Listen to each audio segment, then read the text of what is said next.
I'd love to hear more from you in terms of like if I was sitting at the dinner table with you and your family and your little ones, and like what do you think your children would say are the core values of your family that you guys really embody and Oh, that's a exemplify? great question. I have so much. Well, one, I'll come back to that, but one thing that came up for me. So we used to, with my team at Conscious Company Media, we had this great practice where, because I found a lot of companies, espouse their values, they put them on a poster Mhm. on the wall, and then they never come back to them again. When you're talking about Brene Brown, talking about like, how are you operationalizing this? But so we had our core values, which we developed with the entire team. All of us were in the workshop to do it. And I had a small company. So, but all 8 of us were in the room and we came up with our values and we had sentence stems like, just what would it look like for this to be in practice? And so we really Mhm. got clear on that. And then every Friday we had an all staff meeting and it started by saying, we did a high-low check-in on the company values, Oh, and I love that. it was like totally optional, but most people participated. And it was either a high would be one value you felt through the week that you were like, I nailed this and I really embodied it this week, or where you fell short. And Mhm. which was also really important to acknowledge. And part of that, as a leader, I would be very transparent and vulnerable when I fell short of one of our company values, like talking to a vendor or something. But then we also then took that and started every Monday doing the same thing, but for our personal values. And Oh, so really wow. helping everyone, get clear on what their personal values are and then Mhm. helping hold each other accountable to our own personal values, which didn't have to be the same.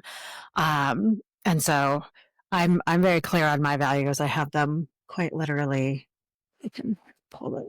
I have them taped on a sticky Oh, note inside. This is my son's drew. My son this is saying, "I love you so this much," is but mine are in great. this. But impact, exploration, love, joy, and authenticity are the ones that I come back to. But to your question, what would you say our family values are? And Yeah. that I think that there's a few that I mean, my kids are 3 and 6, so they'd be like spaghetti. But I think love and joy are like two things that regularly come up that are both my personal values, but I would say very much are the family values. There's just a tremendous amount of joy and love in the house. And um, also, I feel like there's some element of, what would I put the word as? Like growth, like learning together and supporting each other Mhm. through like helping each other learn more about each other and being each other's mirrors, both for our kids and my partner and I. But I love my business partner, Nathan Havey. He and his kids are a little bit older, but they came up with their family values as a family and they regularly talk about it. And I think it's something that very few people do. And when you're like, you talk to someone, you say, what do you think your core values are? Almost everyone says something about like family. And then you're like, okay, and then One. what? Yes, And then they're exactly. like, oh, like everyone kind of thinks you know what they are. But if you ask Mhm. people to articulate them, it's a lot of people have a hard time. And I'm like, it's one of the best practices you can possibly do in your life is really nail what those are and figure out how to bring them to life on a regular basis.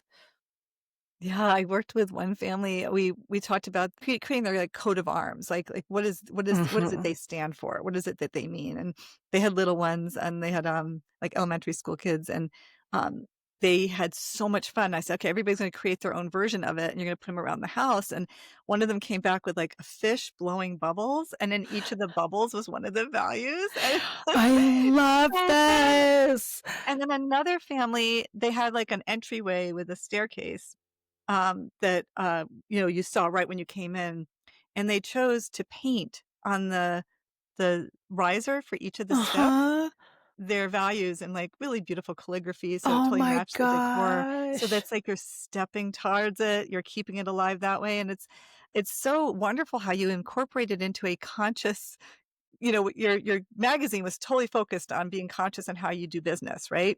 And how do you impact the world with what you're doing, right? And then to do that on a more micro level with each other and bringing your personal values to work and having that be not just invited but incorporated into your culture, that That's an extraordinary principle that, if more businesses did that, people would have a lot more work satisfaction and feel really valued and seen. I think that's the other thing And too is the other yeah. people they work with would really understand the motivations that somebody has for why or why not they're doing something. Yep, that's exactly what I was gonna say. It's like that's one of the better ways to actually get to know somebody is have them talk about their values and how they're bringing them to life or how they're falling short of them. Our organizational culture was next level. We had a fabulous culture, but as the leader, I destroyed myself in the process to build it and very much was like self-sacrificial, but the personal and the company values, because that it also helps you understand if your personal values and the company you're working for, if those values don't, if they don't have to be, one to one match. They don't even have to like overlap too much. But if they work against each other in some way, or if you like if there's something at your company that is like you're just like I do not agree with this, one of the number one predictors of burnout is compromising your values.